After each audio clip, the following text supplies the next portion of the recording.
Hi everyone, I am here doing the informative speech for you guys today, and I will be talking to you guys about how we can communicate with animals and how they can communicate with us. Now, animals can pick up on your body language, so whether you're happy, sad, anxious, nervous about something, animals can sense it and they can respond accordingly. Now, animals that can sense that you're happy, they might come along and be happy with you. So if you're really excited, you might get a dog really excited. If you're really sad, an animal might come over and just sit with you and just try to get you to, be happier. If they're a good pet, they can come over and see that you're upset. Now, animals can also be used therapeutically. So I know UH Manoa does this. They bring in service animals for their students that are out there during finals week, just to kind of calm them down and help them interact with something that's a little happier, and gets their minds off of finals. That could be a very stressful time for students.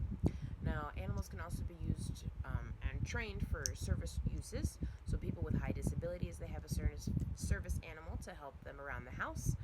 They also have an animal to help alert them to other situations. So an animal might go and find someone. If an alarm goes off, they learn to go and find someone to help get some assistance medically or just around the house needed for that person that sounded off that alarm. Now, animals can show you what they want by doing simple behaviors as well. So an animal might learn if they sit by the back door that their owner is going to open up that door and let them outside if they would like to just use the bathroom, or if they just want to go hang out outside for a while. They learn that they can sit in that certain place and their owner will pick up on it. Now, some animals, again, they can go find people. So if something happens out in the backyard with a small child and a dog, the dog might realize that they need to go in and find someone to help, because they can't really help that child. Now, these are extreme circumstances, but it does happen. It doesn't happen all the time, but it can happen as well.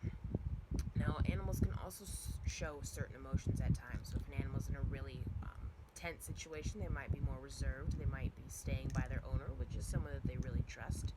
And the owner should kind of pick up on that and kind of adjust the situation as promised. They can also show if they're really happy. They might jump around and run around and wag their tail if they're a dog, and just show you that they're really excited and engaged in whatever activity you're going for. Now, animals can perform behaviors that people would like through training sessions. Now, for the more marine animals, they do use things like whistles. Marine animals cannot hear at the same frequency as us, so to let them know that they did a good job, they will blow the whistle, and that animal knows that, hey, I did good, and I'm going to go and get a reward. Now, this is not the same whistle that most trainers use. This is actually just a random whistle. I do not have one of the personal training whistles, but it is kind of the same thing. You can use this for like dogs and cats because they do hear at our frequency. But they are trained, especially the ones that are in the care of man, they're trained for vet care, so they can present, a tail fluke or a paw or the back of their head or the back of their body, so they can do blood exams, urine exams, just all around good care for our animals as well. Now, they can be trained for safe human interactions, so if people want to get up and close with an animal, their trainer is there and they can kind of feed off the signals that the animal is giving off, and the animal knows that they are perfectly safe because they have been well adjusted to the situation and with that trainer as well. Now, animals can also display natural behaviors for the public's enjoyment. Now, this is just something that they've learned to do. It's something that they naturally do. Some animals enjoy it, some might not, but they do these out in the ocean. And if they do not want to do it, they're probably not going to do it, and that trainer knows that it's probably okay, and they can retry it again later. Now, in conclusion, animals are much smarter than we think. Now, we just think that they're kind of just dumb house pets. A lot of people think in aquariums they're just kind of sitting there doing nothing, but they're actually thinking. They're cognitive beings, and they kind of know what they need to do in order to get through. So you see a lot of videos, especially on social media, of animals being crafty. This is one explanation of why it's so important that we are able to communicate with them, just so they keep themselves safe, and we can also help them out if needed.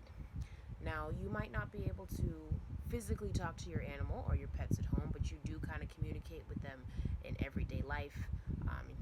Now that you've kind of heard this speech, you're going to be more conscious about it and pick up on more signals that your pet will be giving out to you. I hope you guys enjoyed, and I hope you have a great rest of your day. Bye.